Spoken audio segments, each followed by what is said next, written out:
예수님이 우리 가운데 오셨던 가장 큰 이유 중에 하나는요. 하나님과 사람을 연결시키기 위해서 오신 거예요.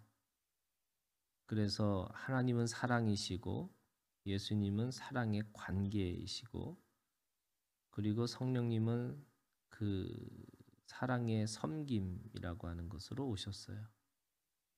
그러니까 예수님이 오신 목적은 이 관계를 하기 위해서 오셨다는 거죠. 하나님은 사랑이지만 이 관계라는 게 왜 필요할까? 참 그게 아이러니인데요. 사랑과 사랑이 서로 만나도요. 그 사랑과 사랑의 관계를 하지 않으면 그 안에 수많은 이 문제들이 있더라고요.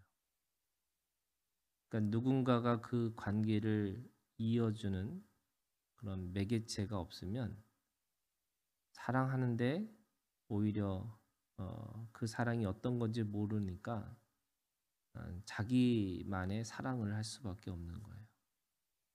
그러니까 오죽하면은 사랑의 언어가 5가지라고 그러잖아요. 근데 그 사랑의 5가지 언어도 자신만이 가지고 있는 생각으로 줘도 상대방은 그거를 알아듣지를 못한다는 거예요. 어떤 사람은 말의 사랑이 필요한 거고요. 어떤 사람은 접촉하는 그런 스킨십이 필요한 사람이 있는 거고요. 어떤 사람은 선물이 필요한 사람이 있고요.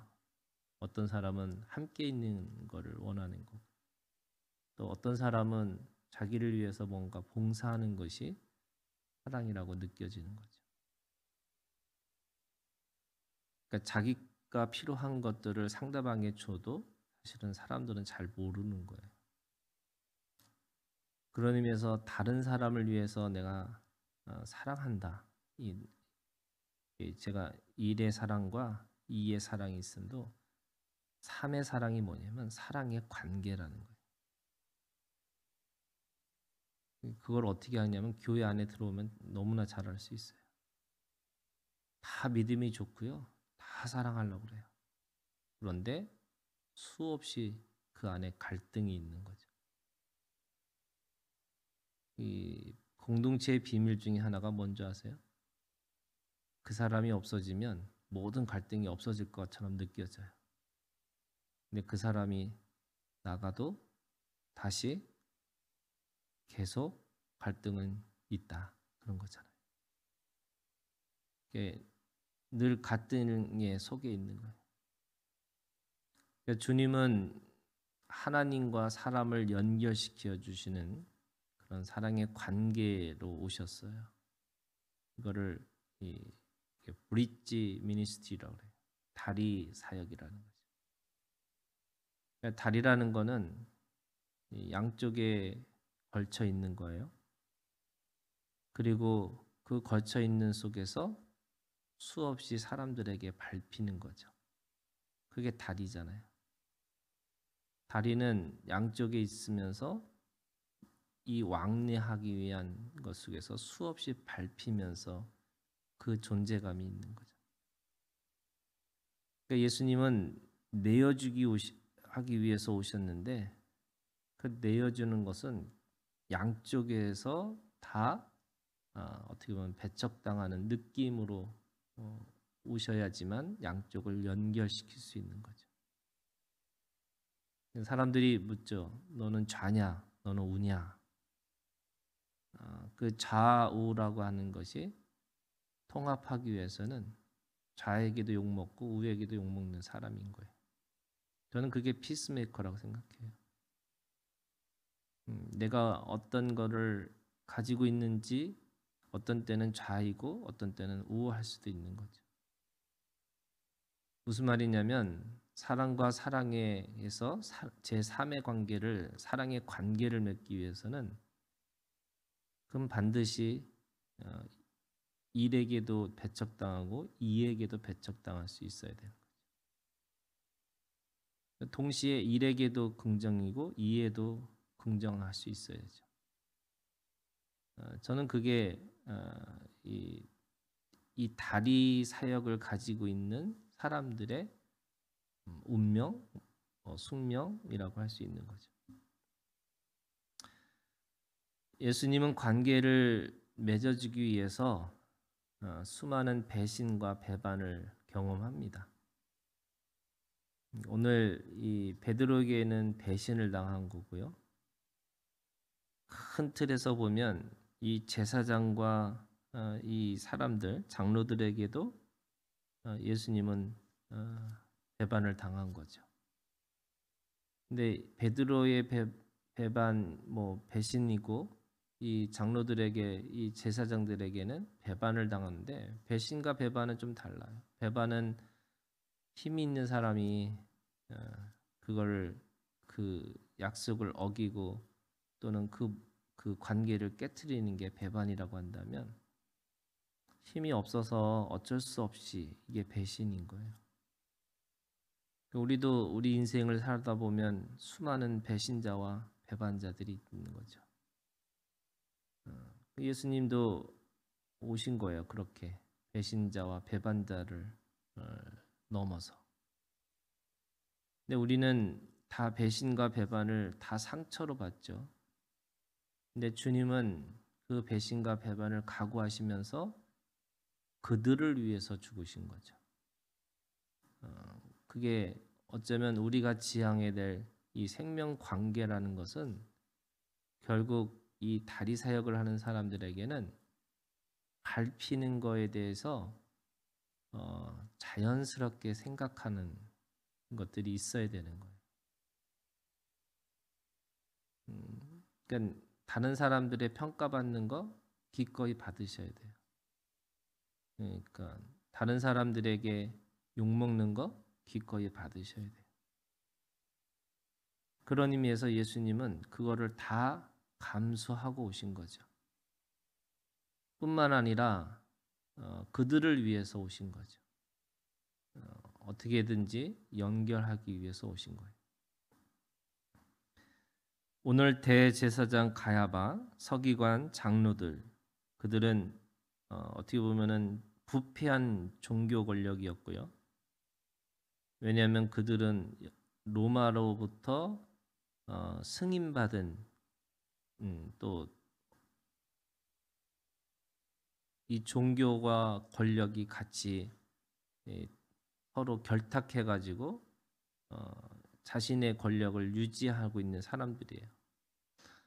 어디를 봐도 이 사람들이 가지고 있는 권력에 대한 정당성이 없어요. 그리고 그들은 주님한테 묻는 거죠. 네가 그리스도냐? 저는 가장 참담한 그들에게 예수님이 당하신 것은 그리스도라고 스스로 말하면서 예수님에게 핍박을 하는 겁니다. 68절에 있는 말씀에 보면 이르되 그리스도야 우리에게 선지자 노릇을 하라 이렇게 얘기합니다.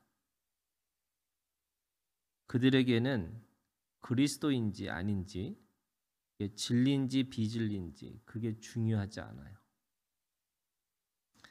우리가 잘 알고 있는 까르마조프의 형제들의 그 장면 중에 하나가 그거잖아요. 예수님이 다시 오셨는데 그 당시에 종교 권력자들은 예수님인지 아닌지 중요하지 않아요. 자신의 권력만 중요합니다. 그래서 감옥에 가서 물어요. 진짜 그리스도냐고. 그게 맞다고 해도 당신은 죽어줘야 된다. 우리한테는 그리스도가 필요한 게 아니라고. 오직 자기의 권력과 자기의 입장과 자기의 주장만 있는 거지 그리스도를 향한 그 말씀의 추구나 진리에 대한 추구나 생명을 추구하는 게 아니죠. 그런 거예요. 사람들은 대부분이 진리를 모름에서 출발하는 게 아니고요. 이미 자기의 주장을 가지고 진리를 주장하고 살아가는 거예요. 그러면 어떤 거냐면 한쪽에 다리만 있고 그 끝에 있는 다리는 무너져 있는 거죠. 그래서 연결할 수가 없습니다. 그런 것처럼 그리스도야라고 불러요, 예수님을.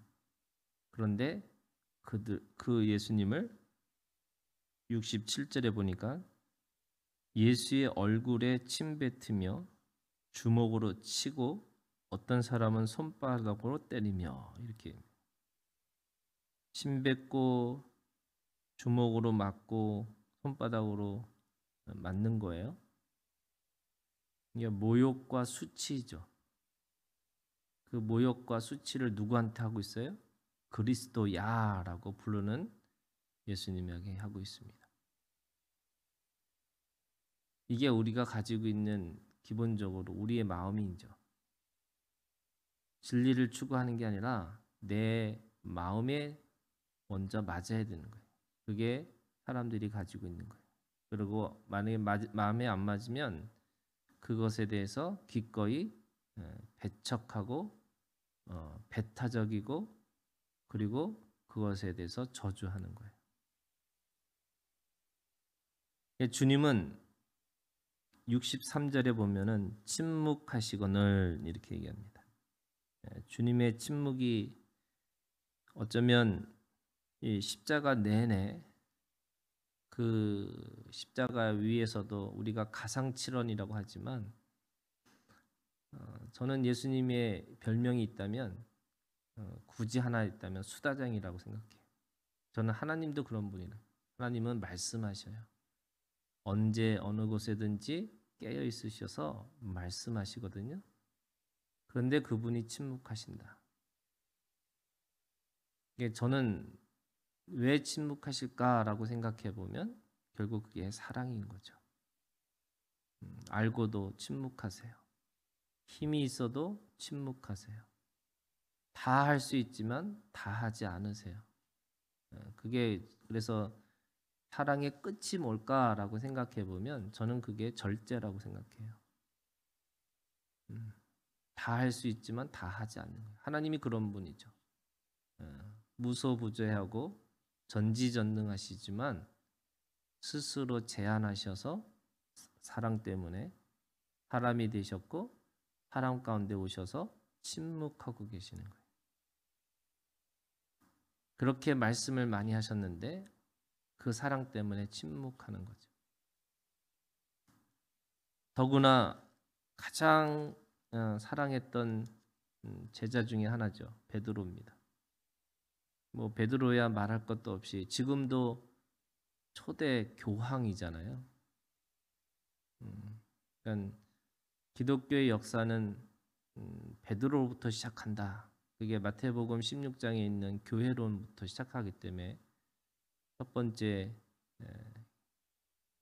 예수님 이후의 대표자는 베드로가 되는 거예요. 바울이 아니에요.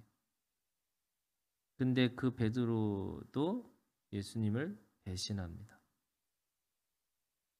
얼마나 그 배신이 너무나 허무하다는 게 뭐냐면요. 69절에 보면은 베드로가 바깥들에 앉았더니 한 여종이 나와 이르되 이렇게 있어요.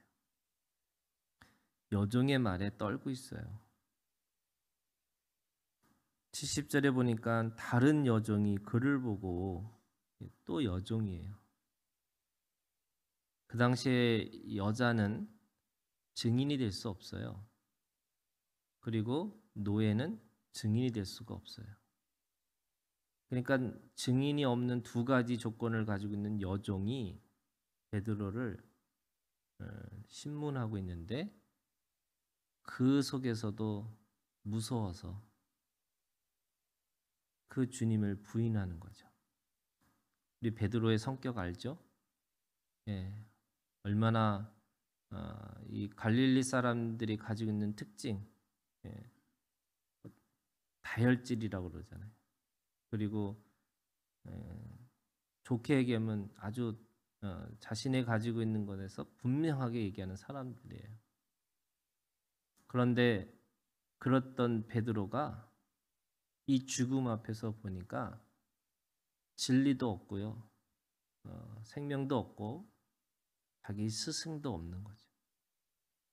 그저 자기 한 목숨 유지하려고 주님을 부인합니다. 대제사장과 이 서기관과 장로들이 가지고 있던 신앙은 자기 권력이에요. 자기만이 진리라고 생각하고 살아가는 사람들이에요. 근데 왜 베드로는 왜 그렇게 실패했을까라고 생각해 보면 오늘 말씀에 보면은요. 베드로가 가지고 있는 신앙의 모습이 있어요. 그것이 58절입니다. 베드로가 멀찍이 예수를 따라. 제가 굳이 붙인다면 이 베드로의 신앙이 멀찍이 신앙이에요. 멀찍이가 뭘까 생각해 보면요. 이게 그런 거예요. 베드로는 누구보다도 예수님을 잘 알아요. 그분이 기적을 베푸시고 그분이 능력이 있다는 걸 알고 있죠. 그러니까 예수님을 쫓아가는데 그 멀찍이라는 게 뭐냐면 예수님이 뭔가 기적을 일으키시면 달려갈 수 있는 거리예요. 그래서 뭐라 그래요? 주님, 그러실 줄 알았습니다. 내가 주님이 그리스도시고 살아계신 하나님의 아들이기 때문에 이런 능력을 베푸실 줄 알았습니다. 할 수 있는 거리가 멀찍이. 동시에 군사들이 예수님을 핍박하면서 그 베드로를 잡아 가려고 할 때 빨리 도망갈 수 있는 거리가 멀찍이에요. 그러니까 달려갈과 도망갈 수 있는 적당한 거리가 멀찍이인 거예요. 잔이 주님 앞에 붙어서 주님과 함께 그렇게 하려고 하는 게 또 아니고 여차하면 도망갈 수 있는 거리. 그게 멀찍이에요. 그 거리가 있어요.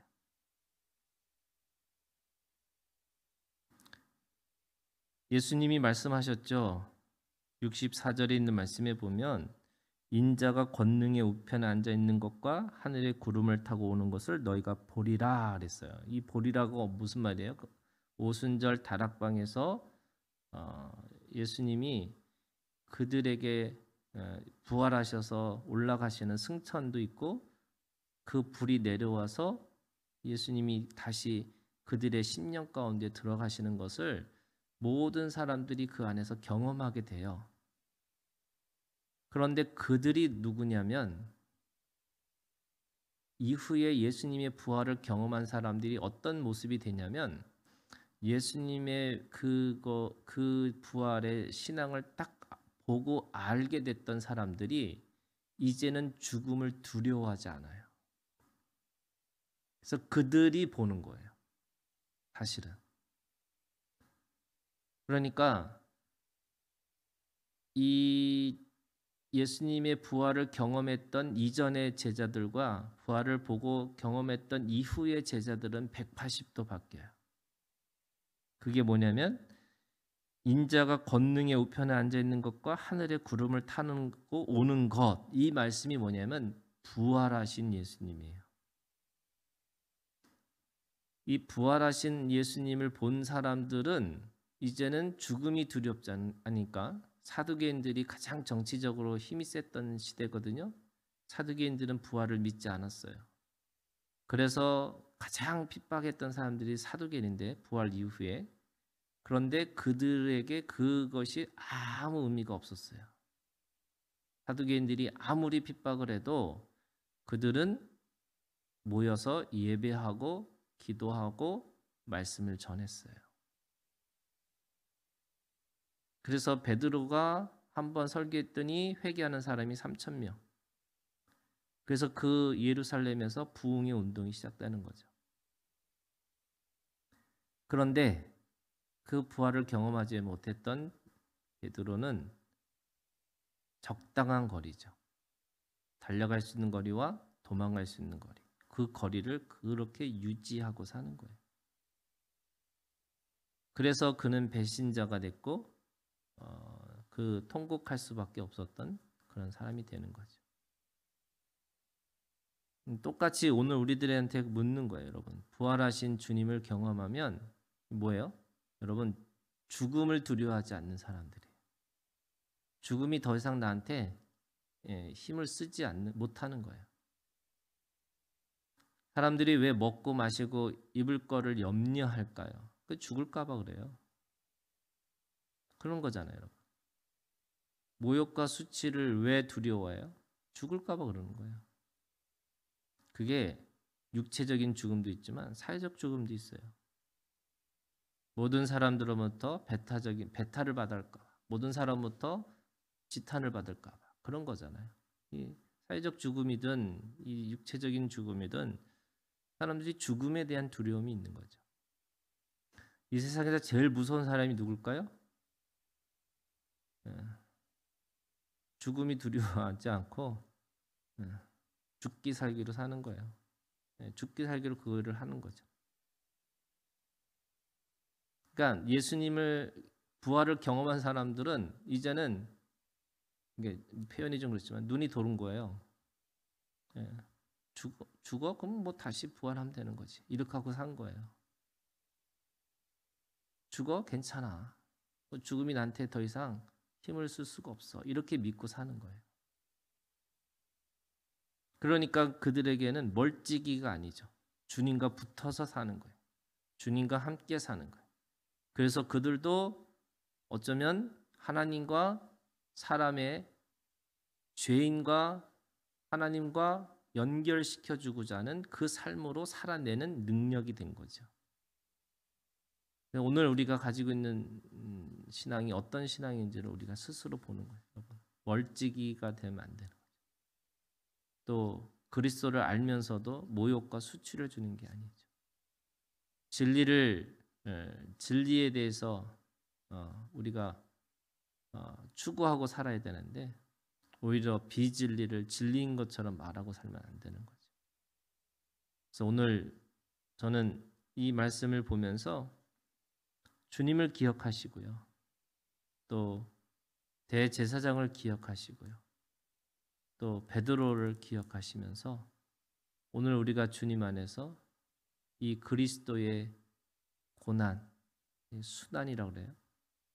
그 순환을 우리가 기억하면서 그리스도의 고난이 우리의 몸의 흔적으로 그 고난이 나의 간증이고 나의 증언이 되기를 우리가 이 고난 주간에 기억하시면서 그렇게 살겠노라고 우리가 결단하기를 주님의 이름으로 축원합니다.